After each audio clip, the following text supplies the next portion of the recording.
Welcome, welcome. Thank you very much for joining us, and thank you very much to Derek, Dr. Maury, and to Carmelia and the team at the Center for Hybrid Studies for organizing once again another enriching event.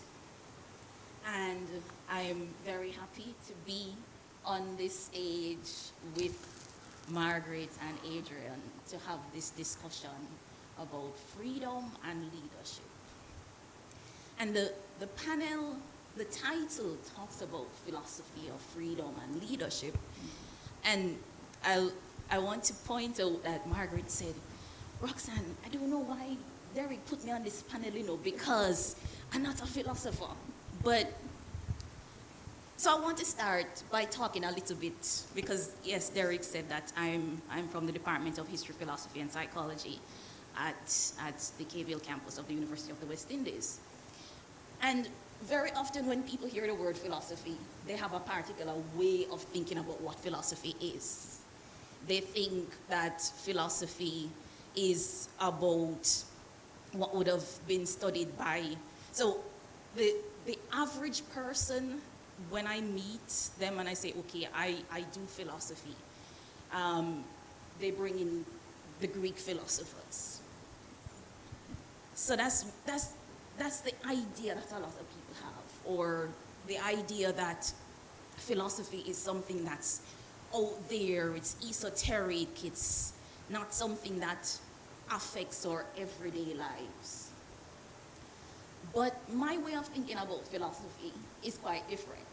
And that is why I see Margaret as doing philosophy. I see Adrian as doing philosophy, even though in terms of their academic work, they would not be labeled as being philosophers in the same way that Derek also does philosophy.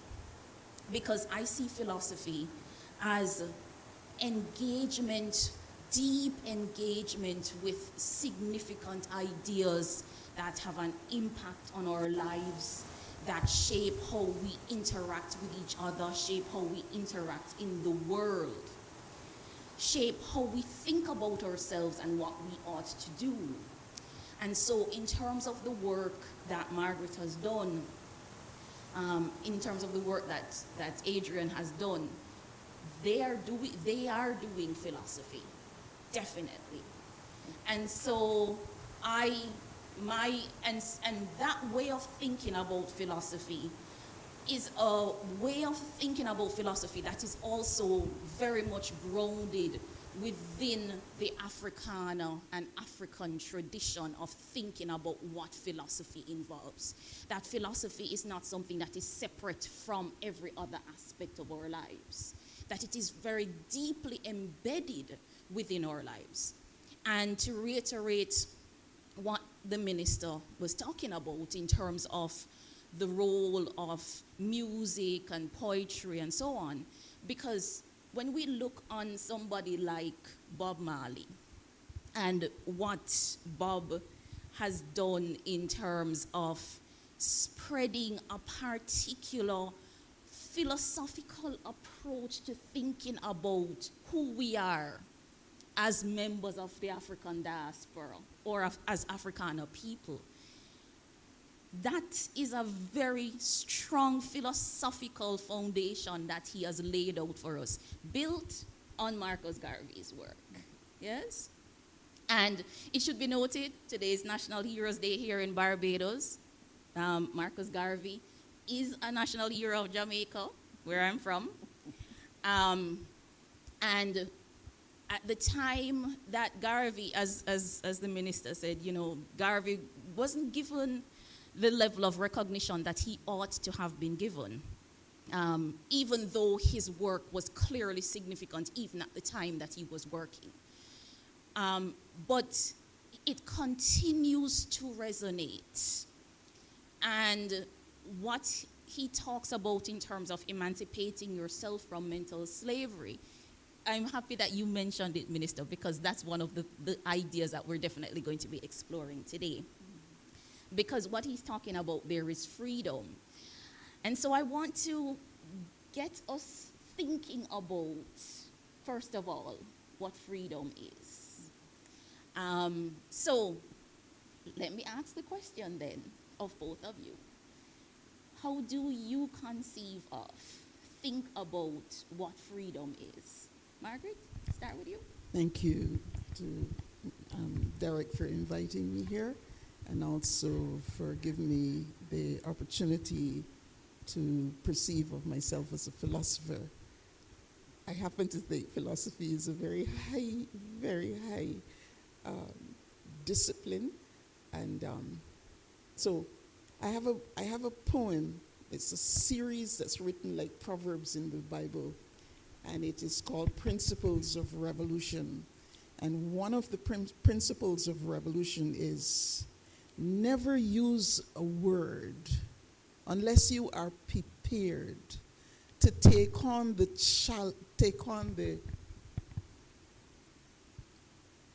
can't remember that next word, but is of its political challenge.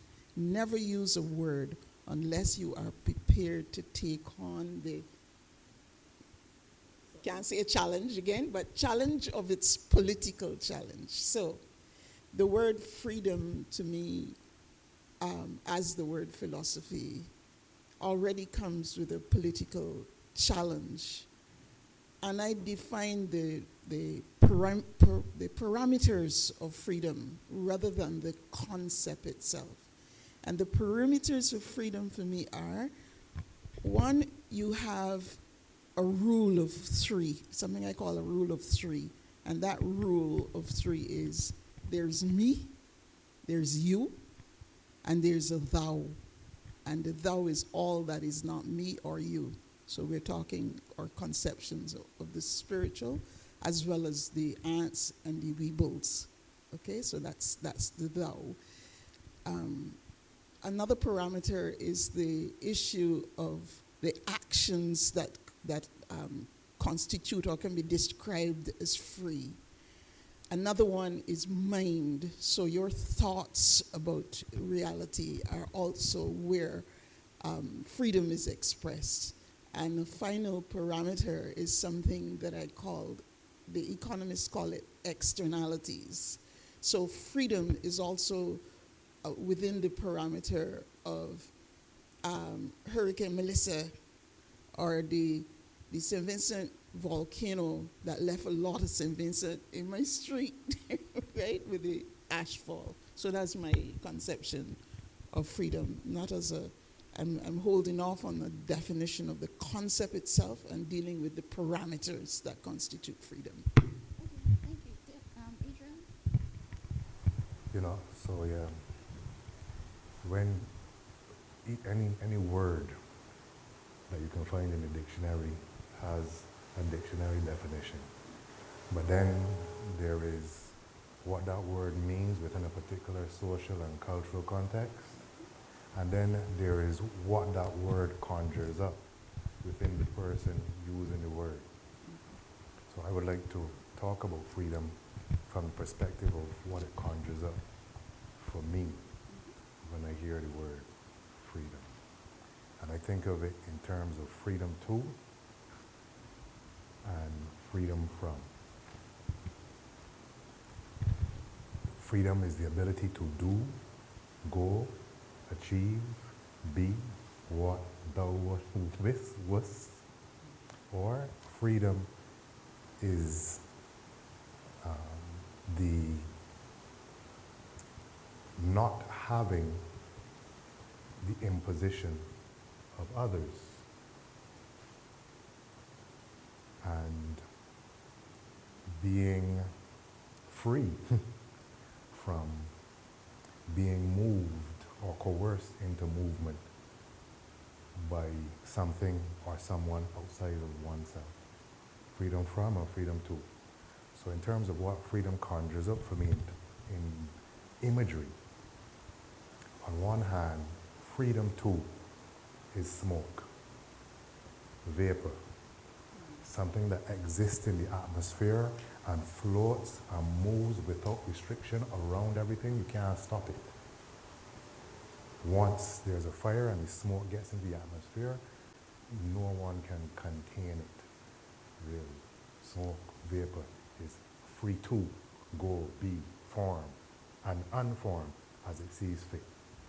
On one hand, we have freedom as smoke, vapor, and on the other hand, freedom from, I envision a mountain. There is no moving that mountain. There is nothing that aggresses that mountain. That mountain is not concerned with the landscape around it, the life forms around it. That mountain stands firm, solid, and shall not be moved. In fact, when we talk about the artists and poetry, there's an artist that says, like mountains around Jerusalem. Mm-hmm. That imagery of the mountain Yeah. is freedom from. Okay, so given what Margaret was saying about externalities, and we live with externalities. We have our bodies, Right. for example, Right. just starting there, yeah? We are parts of families, parts of communities, parts of societies. On that framing, Adrian, would that then mean that we are not free in our natural state when? Well, I tend to hold what may be a controversial view, I'm not sure, that the default state of the human being is not freedom. That we are not born free, as some people insist. We are actually born in bondage. Are made so by nature. When a child is born, that child is not totally free. That child is under the bondage of the society, the parents, the physical limitations which it is born into. And part of being a human being is growing into greater levels of freedom. And to bring it towards the topic, which is leadership and freedom, I see parenting, or the way a society deals with children, as setting the prototypical model of either leadership or rulership. Leadership being an attitude whereby one's duty, or the duty of a leader, is to facilitate the emerging freedom of the people the leader leads. Rulership, on the other hand, is to constrain the freedom of the persons that the ruler rules over. And therefore, the parenting styles, the nurturing styles of a society dictate the levels of freedom of that society. So when you have parents who see their job as to help their children to develop, teachers who see their job as to help their students to develop, so they are no longer dependent or unfree under the system, that is a model of leadership. If you have parents who are rulers, a society which sees adults as the rulers over children, you develop a society where the task is to replace the ruler as the one who benefits most from the social or cultural situation. Okay, Margaret. Yes. Oh, I forgot I had brought the principles of revolution with me, and this particular principle is never use a word unless you are prepared to take on the responsibility of its political challenge. I believe that we are born free. I believe we are born free. So I hold the opposite position to Adrian, and that is because the we that I identify is what it is we have to deal with, and it does not mean the I. The we is me, Roxanne, and Adrian, the people in the audience here, the people in the audience online, the rebels that are walking about on ground, the trees that are blowing on the outside. and the sound of the air condition that we can hear. So the we is not just I.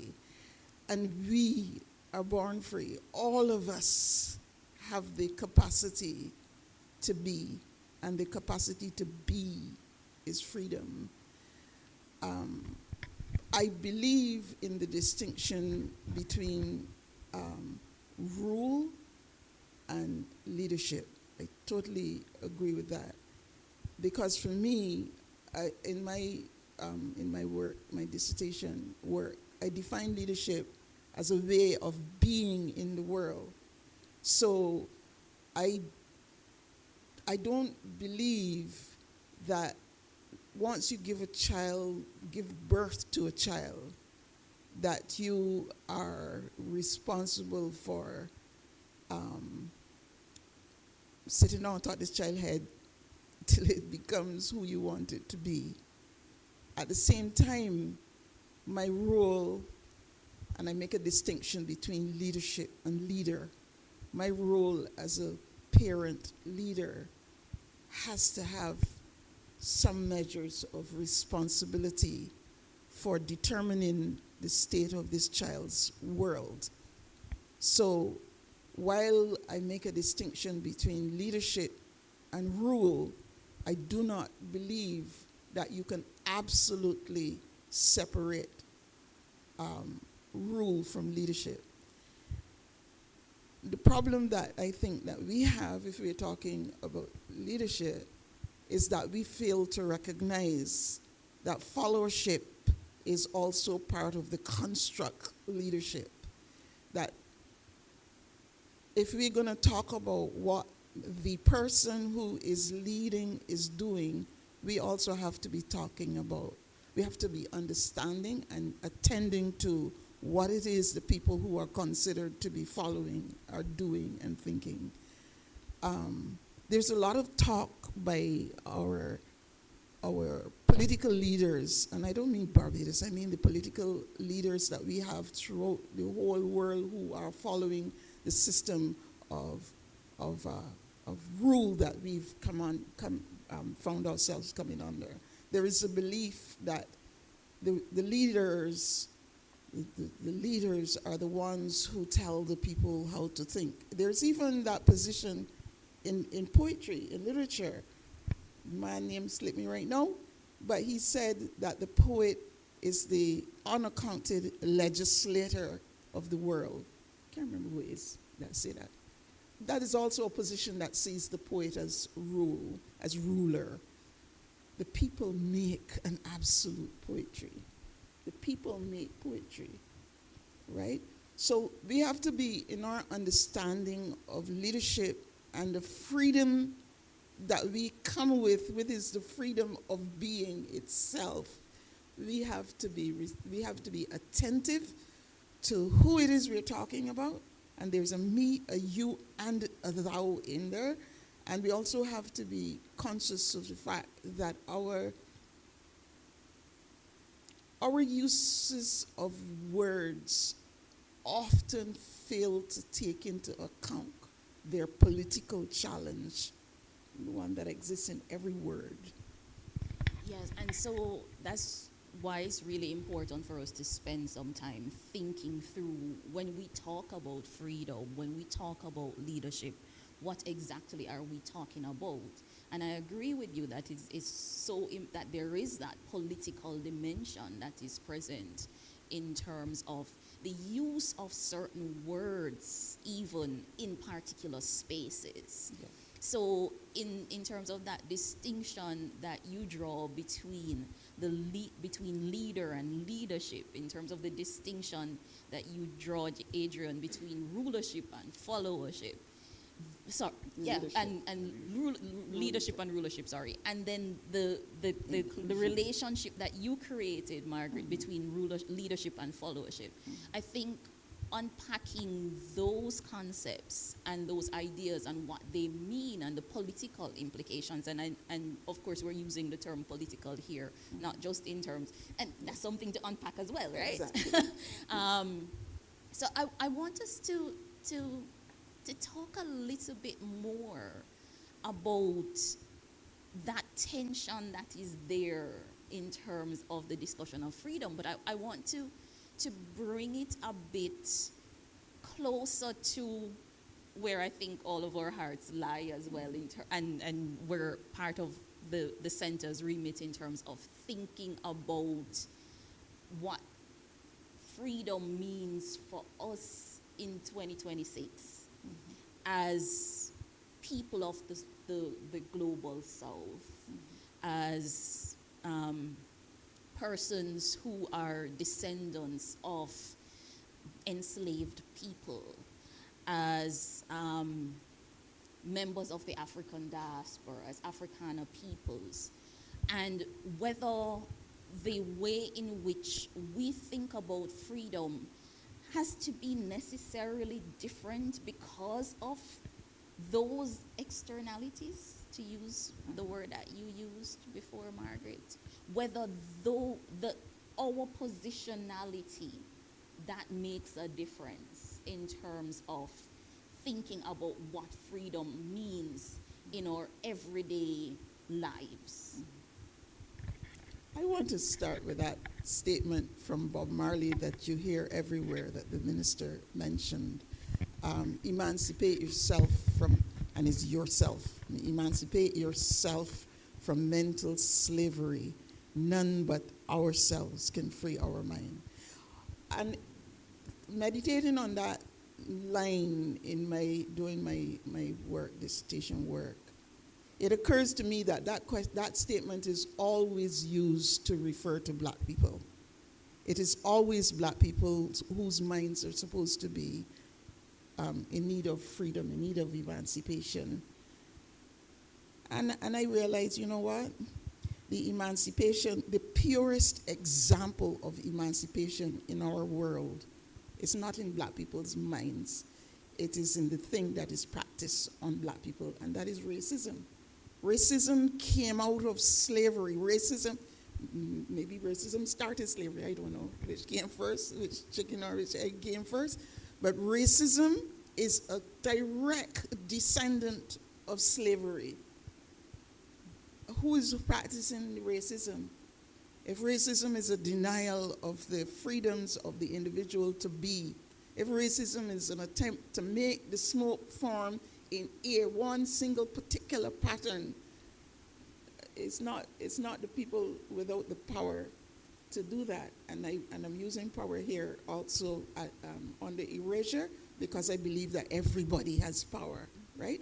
But people who have the power of authority, people who have the power of resources, people who have the power of the mic, the people who hold that power are the ones who control the greatest capacity to be racist, and therefore to deny the freedom of the people who don't have any of those formal characteristics, right? So I do recognize that we, meaning we who are obviously descended from Africans, because we are obviously descended from Africans does not mean that we are not also descended from Europeans.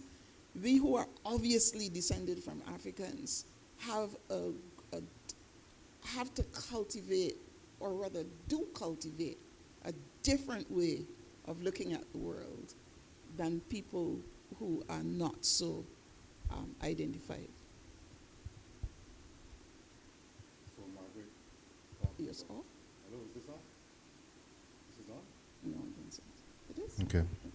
So Margaret spoke about the responsibility that one must keep in mind when using words. And this links directly to your question, Roxanne, about whether or not we should think of the word freedom differently than other people. And this is part and parcel of why I think of the freedom in the way I do, because there's, in one sense, we can think of freedom in a more abstract manner in terms of, what Margaret calls the thou, and the all that exists, and the eternality of the world, and things keep turning no matter what we do, and the birds keep flying and the bees keep. But because I consider myself a black person, because I consider myself an African person, and because of the history of racism and slavery, I feel the responsibility of framing freedom in terms, as well as in terms of more abstract terms, as I did in the beginning, in terms of actual material, physical conditions. And therefore, while we may be born free in a very philosophical sense, in a very spiritual sense, we, our people, have a history of unfreedom, of slavery in a very material sense. Children born in the 1700s, despite having the capacity for freedom, did not have the power to enact that capacity in the way other people did. And therefore, the political responsibility that I wield would not allow me to say they were born free.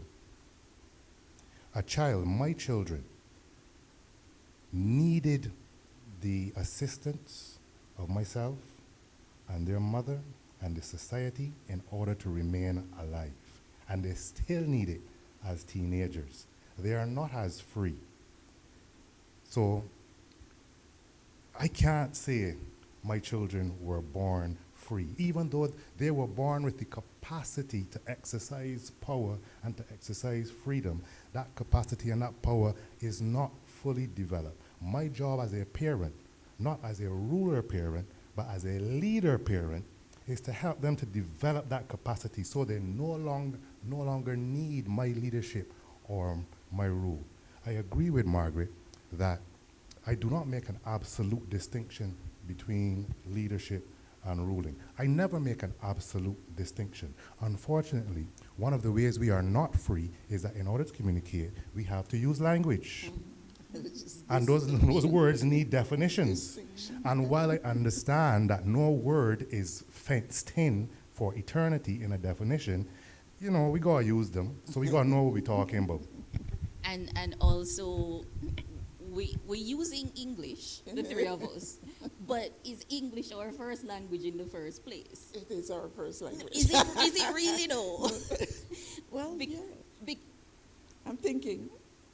Are you sure? No. Okay, so for me, I know that when I am at my most passionate, upset, annoyed, happy, the Jamaican comes out very much, right? And having been in Barbados, I know that the Bajan is very present. It is the first language for most Bajans, in the same way that Jamaican is the first language. But we are here communicating in English. And so in reading African philosophy, one of the issues that arises is how language is translated from those various African languages into one of the European languages that is then predominantly used within, these kinds of spaces. And what is lost in that process of translation? What are the nuances and the ontological commitments that you're losing as a part of that process? So yes, and as poets yourself, of course, you know about the importance of the power of language and also how slippery it is. And so I want to, on that point of the discussion of language, go back to something that you said, Margaret, before I pick up on a couple of your points, Adrian. So you spoke about, racism in relation to the question that I posed. And it's interesting that the minister mentioned W.E.B. Du Bois earlier. And yes, part of the issue between Du Bois and Garvey was definitely colorism. We can talk about that a little bit, if anything. But Du Bois was one of the first persons to theorize about race and specifically about whiteness. And it was really interesting when you look on his work, the way in which he talks about how whiteness is connected to power. So I just wanted to connect that to what you were saying, Margaret, in terms of the relationship of racism and power. And one of the philosophers that I'm very influenced by academic philosophers, I should specify, is Charles Mills.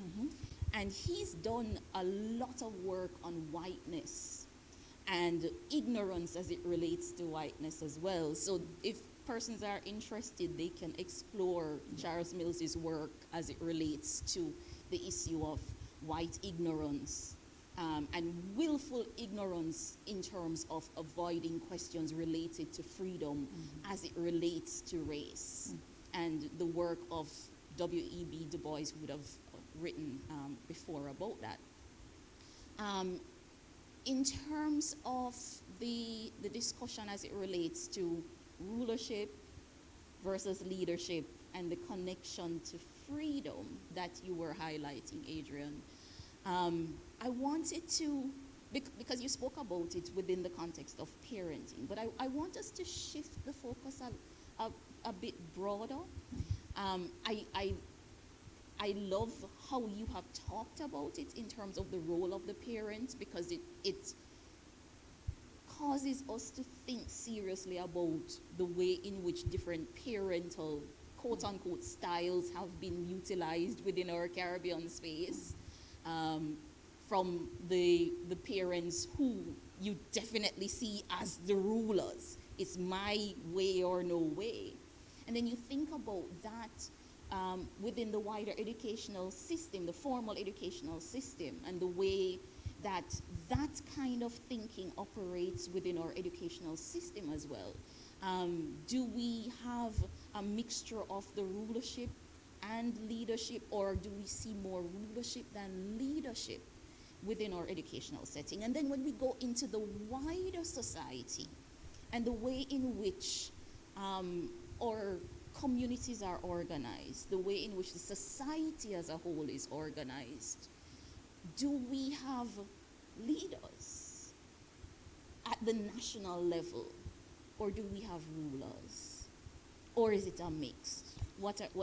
And this is you can start, Adrian, but Margaret, I expect that you will definitely have things to say as well. So it goes back to the idea of emancipate yourself from mental slavery, right? And let's look at those two words, emancipation and mental. So I tend to not like the word emancipation for our condition because of the root of emancipation. Emancipation comes from a Roman process where the child is emancipated from under the rule of their father, of their parent. The father specifically. Yeah. And no, the slave master was not fatherly. So when there's no emancipation there, we have to seek liberation. So it is not emancipation, there's a liberation struggle that has to go on. And then when we think of mental, that word mental conjures up different things to different people, and sometimes we think in terms of your cognition, what you think.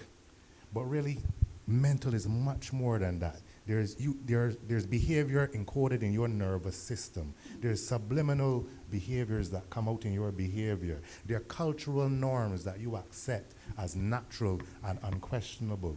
All of this encompasses mental liberation. And I don't see that absolute distinction between parenting and teaching and state leadership. Yeah. There are models, it's a continuum. So what I'm saying is that if I am a ruler parent, I will probably be a ruler political figure. Yeah. If I am a child who grows up under rulership rather than leadership in the way I've distinguished them, then I will probably grow up to be a parent and a teacher and a boss and a political figure who seeks to rule as absolutely as possible. So part of that mental emancipation is using these words, and I'll end on this. This is the importance of poets. Understanding the slippery nature of language and how language can frame the thinking, the mental state. We are, one, called to point out that language cannot be absolute, words cannot be absolute, and two, to be very responsible in the way we use words and the way we receive words in terms of framing society. I really like the question about that connects parenting with teaching and school in the formal education system, and with what is happening in the wider society. It's not just politics, it's also in the workplace, as Adrian just identified. And so it is no accident that we call, for example, political leaders auntie. We call them, what was Portia in Mama in Jamaica. It's no accident that we call those people those terms. We take a lot, if not everything, maybe not everything, a lot of what we gather in the spaces that we grew up in, a lot of the values, a lot of the behaviors, a lot of the mental activity, which is formulated in the excellent way how Adrian talked about mental as being far more than just inside of your head, but also in terms of the mores, the norms that you accept and take for granted, the silences, as well as the voicing of certain things. We take all of that into our practice in the classroom as teachers. I'm a teacher. I was a teacher. I'm a retired teacher. I hope I'm a teacher for the rest of my life. But anyway, we take those practices into the classroom, and we take those practices into the outside of that, right? I have the great fortune of having been influenced by teachers at Richmond Secondary School, St. Leonard's. We call it Richmond's because of the area in which it was located. St. Leonard's is the first comprehensive secondary school as opposed to the high school or grammar schools. And in my school, from about fourth form, we had a teacher, a classroom teacher, that allowed us, there were just 13 of us, and the teacher allowed us to form the desks and the chairs in a semicircle with her desk at the top. So we saw each other as well as we saw the teacher. Mm-hmm. Listen, that has formed me in a way that I continue to try to understand. Because what it said was, she has a special responsibility. She has a special role that involves some measure of rulership. This is her classroom, right? But you know what? We are also in there, and it's our classroom as well. And we organized it in a way that we could see each other and interact with each other as well as we interacted with the teacher. I mean, that was really, really powerful for me. I think I can end it. Yeah, that is a powerful image. And you think about the fact that basically every school that you don't have the facility to have that kind of setup. Nor the permission, which is more important. Yes. And that ties in very much with how a teacher may view their role within the classroom setting, how a parent views what their role is as the parent, and how do you ensure that you are developing that person, the learner, the child, to be as independent as possible. So I'm picking up then back on what you were talking about, Adrian, because you said, you know, the point is to raise your children so that they are free. And it seems then that you've now shifted, as you would have said, because there are different levels in which we can talk about freedom, to talking about the material conditions. How is it that we navigate in the world, and are we able to make reasonable choices in the world? There's a Marxist philosopher who argued that freedom is money, right? Arguing that if you do not have money to buy a plane ticket, for example, you can want to fly to Guyana as much as you want to. But since we don't have the ferry service set up, any ferry service set up to be able to reach Guyana, the only way we can reach there is to fly. And if you don't have the money to buy the plane ticket, you can't go to Ghana. So I wanted to hear your thoughts on that kind of idea, that our freedom can be circumscribed by a variety of factors, and what that then means in terms of how somebody in the position as a leader can help to facilitate the freedom of others, and their own freedom. I'd like to start a response to that by saying that one of the first things we have to do is to drop the notion that the leaders in the society are the parents. Because if the leader is the parent, that makes the rest of us children, right? So how the leader get to be there? You know what I mean? So I just want to say that we start with models, and we learn from those models. And as Adrian said very early, the model is not intended to keep the learner at the same stage all the time. So by the time we reach school age, we should have already started on the process of independent thinking. By the time we get to be an adult and have a job, and even if we don't have a job and we are vagrant, we are a homeless person on the street, and we vote in, the model is not parent-teacher. Parent-child. Model gone through. That model gone all long time. I am actually at the exact same height as the person who is my boss. The person who is my prime minister, and the same height. There's no diminution of height as we come down the road. I have a difficulty. I take positions against what people say sometimes, right? Regardless of who the people are. So I do it against Adrian, but I also do it against the minister. There's no telling the people what the people have to do in order for the people to be good. No, the people tell you. The people tell you what it is, and you who are in charge of the organs of the state, you who are in charge of the resources of the state, you enter into dialogue.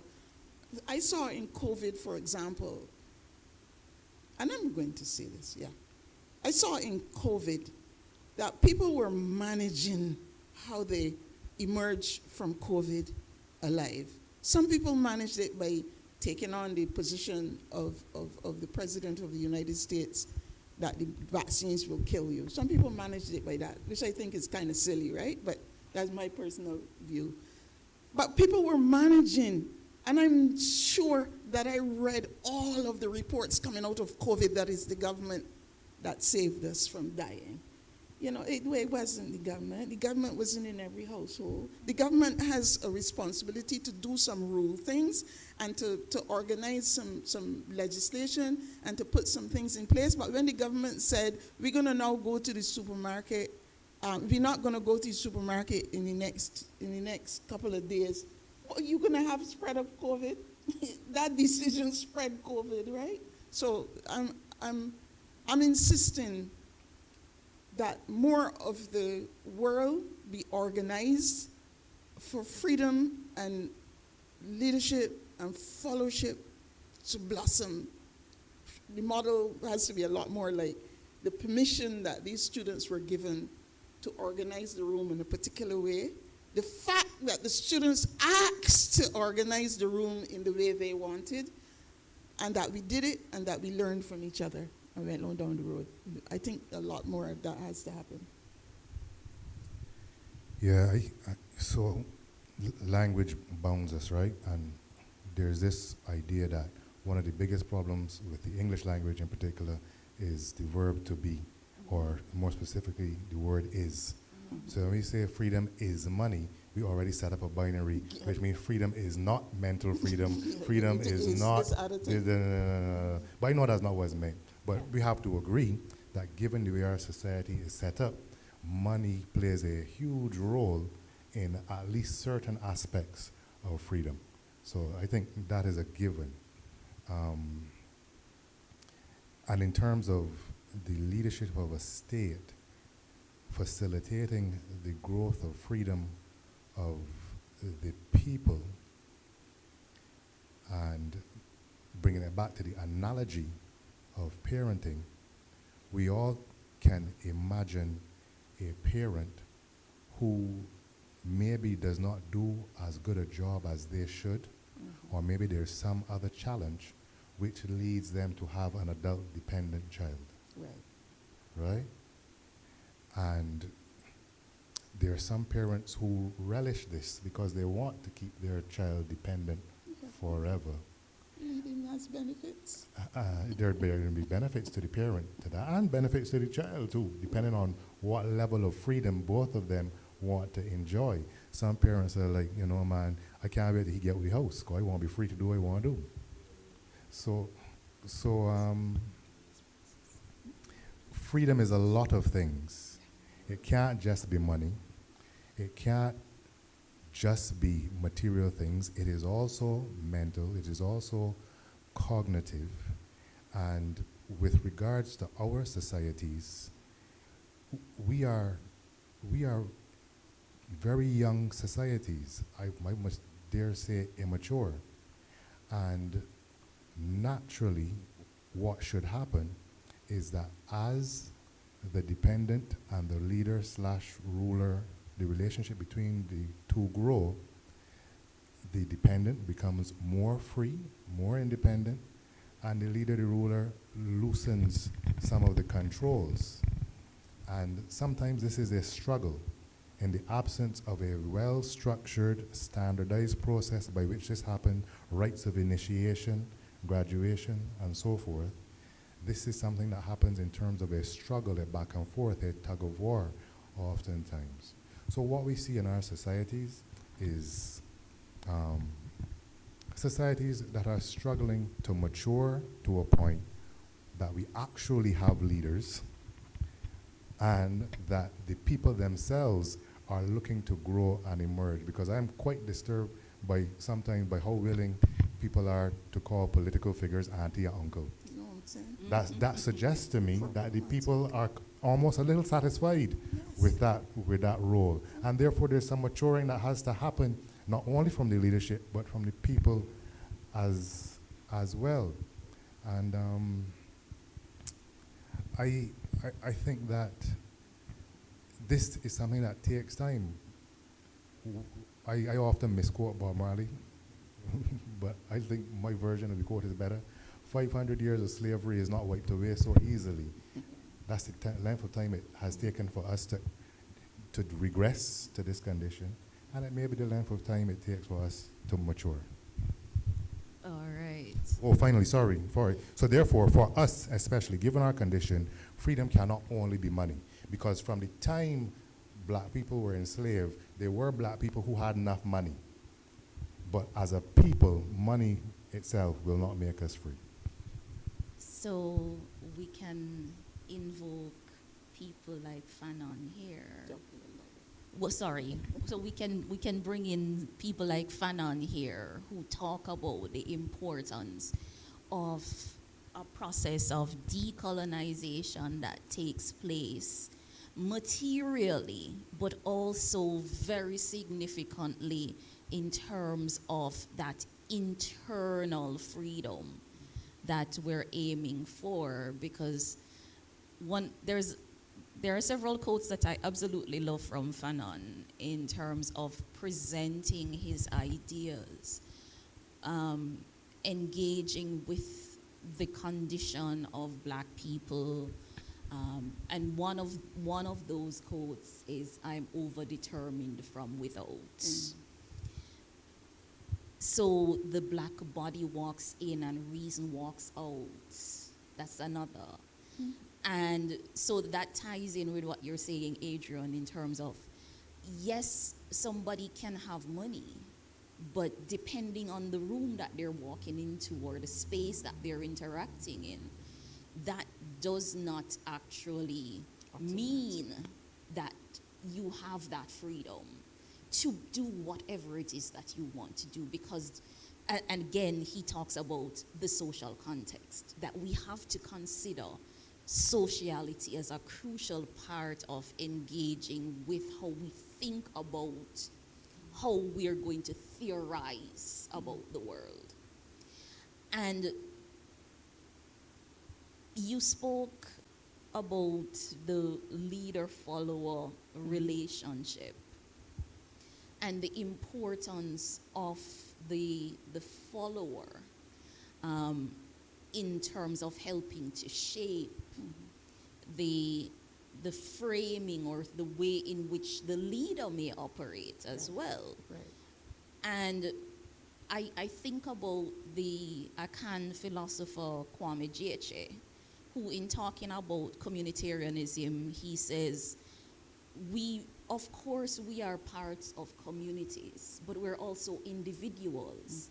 And so we can make a change as individuals. We can advocate for different types of freedom, and we can try to get that change happening in the society. So we can push our leaders, those who have been designated as leaders by us, by, say, a democratic process, to make changes because we have seen the need for those changes. We have reflected on what we want our societies to look like, and therefore what it is that we think the leadership of our society needs to be doing in order to make those changes.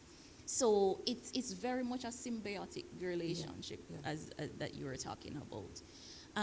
I want to ask people online, or to let people online as well as in the room know that if you have any questions or comments, please feel free for the persons who are online to type your message in the chat. Unfortunately, we're having some technical problems, so we can't have a conversation, a voice conversation, but you can put your questions or comments in the chat, and that will be relayed to to us.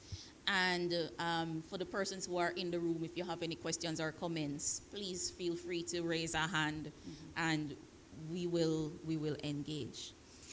All right. Before you move on to another topic, I want to acknowledge the presence of Dr. Francis Bell, one of the... Sorry, Francis is the one that went to school with me. George Bell, Dr. George. Dr. George. And Ermin is my doctor. Anyway, and I do that because George is one of the people who has influenced my thinking and who appears in my work. And he picks up a point that George Lamming, whose work is what I've studied, George picks up a point that George Lamming makes, that one of the characters in Lamming's novel, Castle, who's called Powell says, George Lamming says, freedom is where you is from the start. And when you find yourself not free, it's then that you have to move. And I wanted to say, because you see, the followers are not just imbibing, the followers are also imbibing the leadership and freedom models from the context in which they operate.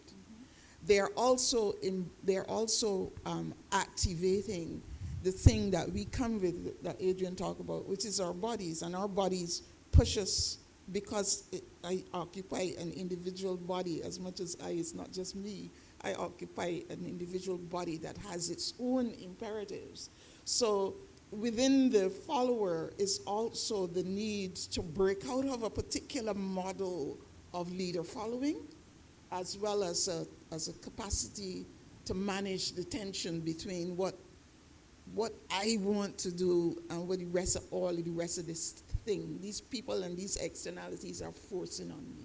So I wanted to say that before we move on. All right, thank you, Margaret. Tremaine, you can let me know when there are questions from the chat. Okay, all right. So I want us to talk. Can I break out of the model and ask if Adrian and I can ask you questions? Okay. You're free to. Thank you, Adrian. No, I want to ask, because I know your discipline is philosophy, I want to ask you to say, what do you think philosophy, the discipline of philosophy, has brought as that thing that has contributed or can contribute to the development of this place, of these people where you are located? Okay, so that's partly one of why I started with the conceptualization of philosophy that I started with, because I see philosophy as being embedded in your work, in your poetry, as being embedded in Adrian's poetry, as being embedded in our dances, or or music. So when I think about philosophy, I see it as a broad-based conceptualization of the concept, which allows us to then talk about a variety of different things. But what is important is that we are using it. That, back to something that Adrian said, that we're to not be closed off in terms of thinking about particular dichotomies. So to say, okay, this is philosophy and this is not. I usually say to people, we can find philosophical ideas in basically every realm of our lives, in a variety of our everyday experiences, in the way we think about food, for example, and our clothing and all of those things, because all of those tell a story.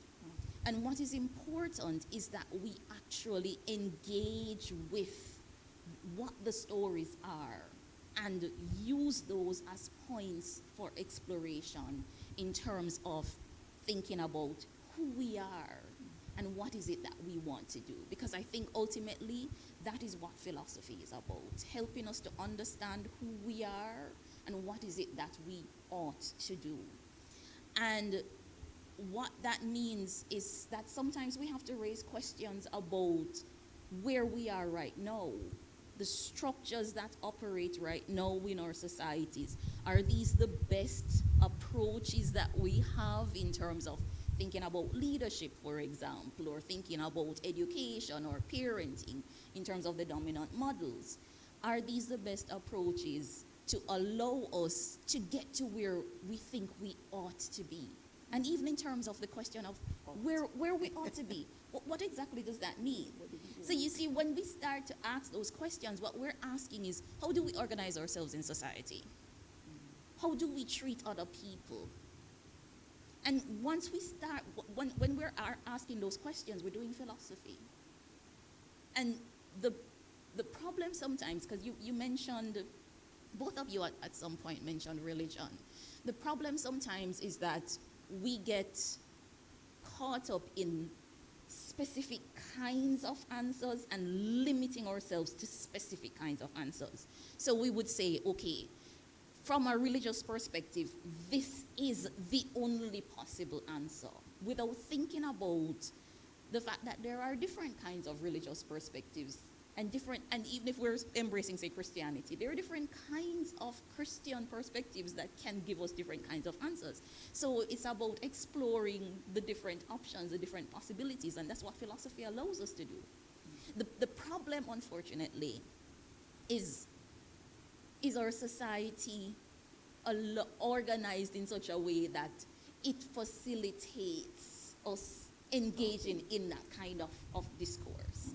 So we have this kind of, we can talk like this, right?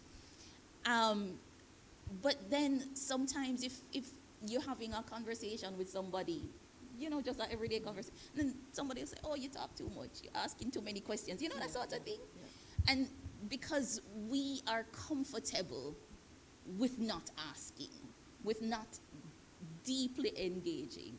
And so the challenge is, how do we overcome that?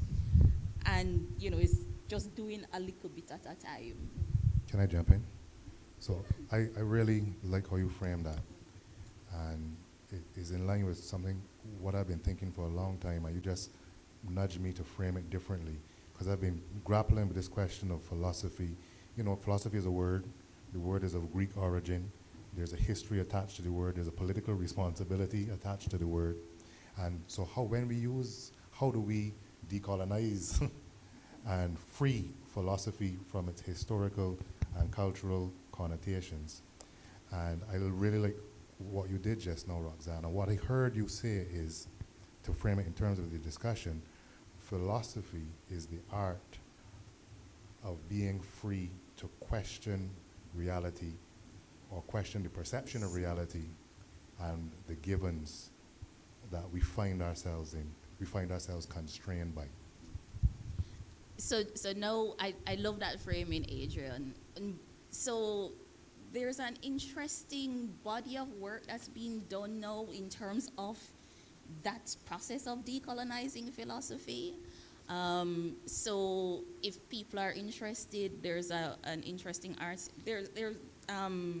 there's a book and a couple of articles that Lewis Gordon, for example, has written. I have something upcoming which is talking about decolonizing philosophy within our space.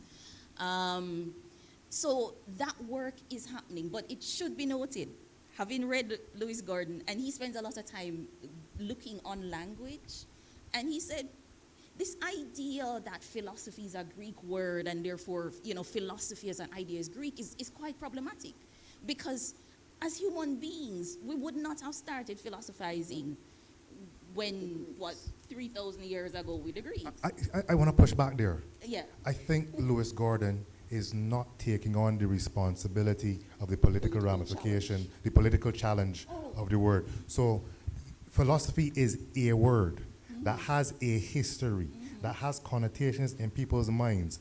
Now, if what I'm hearing you say is, he is defining philosophy beyond its political weight or political gravity. No, in addition to, because he does the rest of that work. So you would have read his work on disciplinary decadence, for example, because in that work, he's also pushing back on those political ramifications of how philosophy has generally been theorized, and how it has been theorized in such a way that it leaves us out. It has generally left people like us out. Yes. That is what the work of somebody like, I mentioned Charles Mills before, what Mills's work does as well. The African philosophers who Can I ask a question of Sure. you? Do you think would be necessary, or if not necessary, useful to coin another phrase? Okay, so... Do we have the freedom to reframe it totally? So it's always... Muta talked about word sound power, right? And you spoke about the political challenge that comes with. And so, yes, it would be great if we could find another word that doesn't have that. But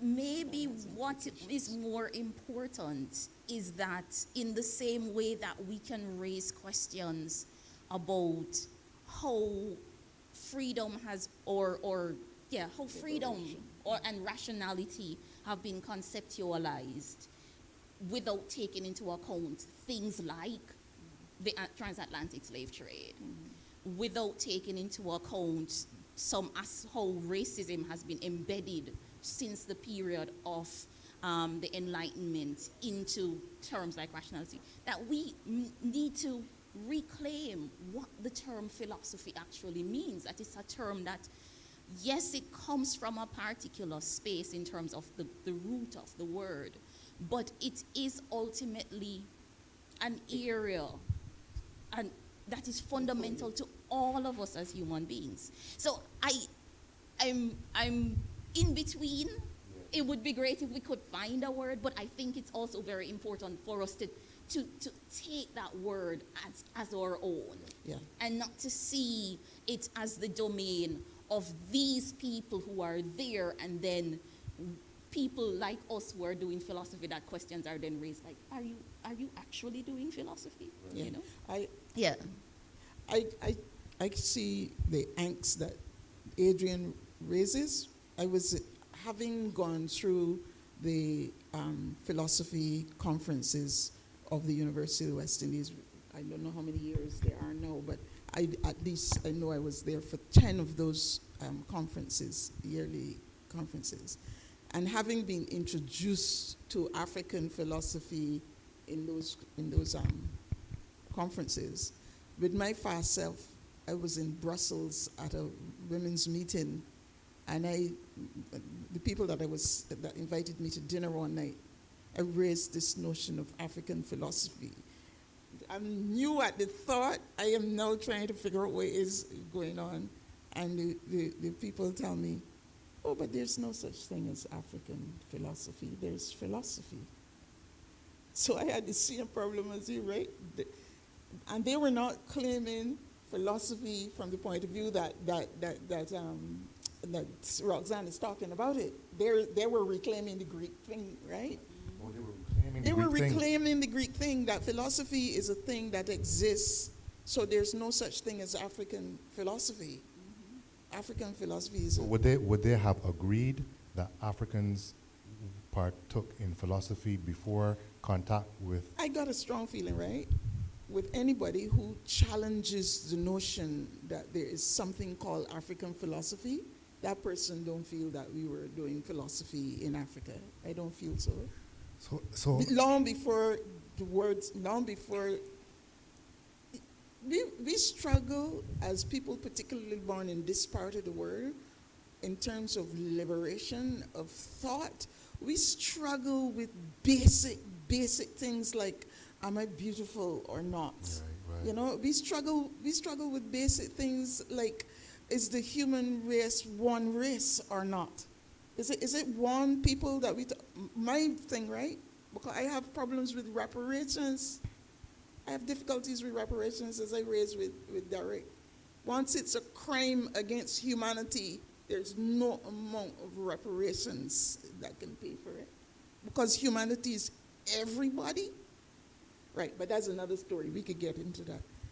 We struggle with basic concepts. And one of those concepts is, once the word philosophy comes into being, I don't care who come up with it. It belongs to the human race. So it can be defined from any aspect of the planet. Yes, it can, but it doesn't have to be. And just because one aspect of the planet defines it, it doesn't mean another aspect of the planet accepts the definition.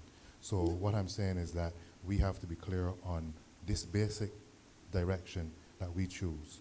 And you open this can of worms, and I think it's a good thing that you did, because my personal belief is one of the basics of freedom is what we would call philosophizing, doing philosophy. And it is very difficult to be free, truly free, or free to above a certain level, unless you are doing philosophy, unless you are questioning the things that were handed down to you as given. So philosophy is a basic of freedom. And one of the reasons we, as African people, may not be as free as we could be is because we do believe sometimes that this act of questioning reality is something for certain people to do, something you can only do at a certain level, and something that originates only out of a particular cultural context. So I'm putting you back in the hot seat, Roxanne. We have turned the tables on you. We are the interlocutors. So this is something I've been grappling with, this idea of philosophy. So we know that Socrates is credited oftentimes as being the father of philosophy. And Socrates was put to death for bringing in foreign ideologies, meaning that he was practicing something he got from somewhere else, not that he got from Greek society. And much of what he did was question the Socratic method, question reality, and question the givens. So do we then need, as African people, as black people, to create a path, a philosophical path that is directly and more aptly suited to our condition and closer to that original, or I don't want to say original, but No. that narratively original, that narrative, that original from that particular narrative of philosophy? So I'm getting the wrap-up signal, by the way. So I'm going to answer very quickly and also ask you then to make some final comments. So my thinking, and I'm going to sound like I am repeating myself, is that I don't agree with you, Adrian, that we don't question. We do. We do. Definitely philosophize. There is sometimes within our Caribbean space the pushback against the questioning, but that's okay. It's the same thing when you mention Socrates. That's what happened. You know, he questioned and there was pushback. The pushback was a bit harsher, right? But there is pushback against people who question, who challenge the received narrative and cultural practices in the society, and that is how we make progress. An argument could be made that our Caribbean countries are fairly conservative in terms of how we approach questions related to particular kinds of changes, even while we are very quick to adopt certain types of technologies, that we are still conservative in some areas. So for example, when it comes to questions of leadership, that we tend to still have a more conservative approach to that. And that has an influence in terms of why we then talk about auntie and sister and mama and those sorts of things. And so I believe that it is already there. It is for it to be labeled as such. We don't call a lot of our philosophizing, because so much of us, when people think about philosophy, they still think about it as that thing out there, as opposed to looking on what it is that we're doing and realizing that what we're doing is philosophizing, even though we don't call it that. And so and we do have that freedom, I think, to engage in that. So that's longer than, but so I want to hear just your final thoughts. And I've been alluding to the fact that both of you are poets, but Margaret, you mentioned a little piece, but if you could just very quickly also share one of your pieces that, or part of one of your pieces that you think is relevant as we wrap up this discussion on leadership and freedom. Yeah. You want to start, Margaret? Or Margaret, go start. okay, all right. And I had actually brought some of my poems with me because I know that I have been writing I write my thoughts in my poems, and I'm probably writing philosophy in there. Okay, so let me use the same one that I started with, which is Principles of Revolution.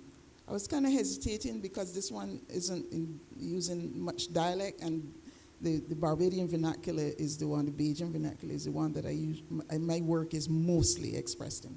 But that last one that I started with, from the Principles of Revolution, is the name of the poem, which is never published.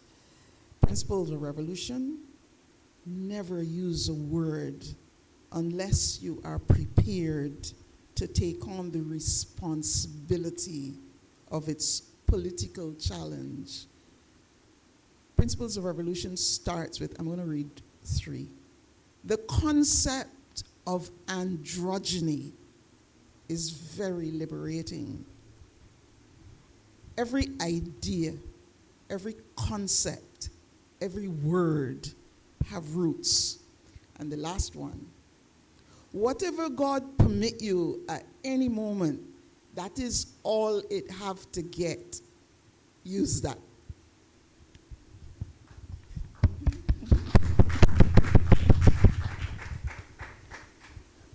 These politicians don't have a clue what to do in these times.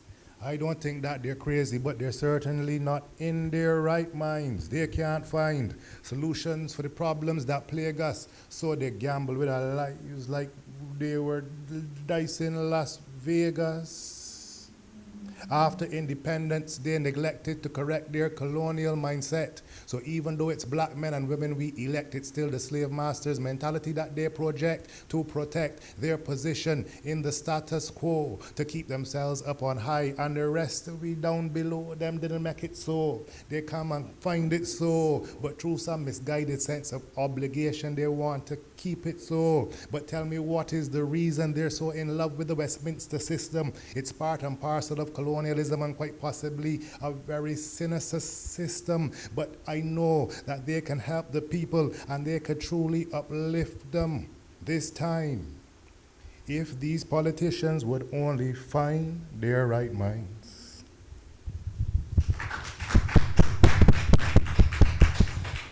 So that's the last word then?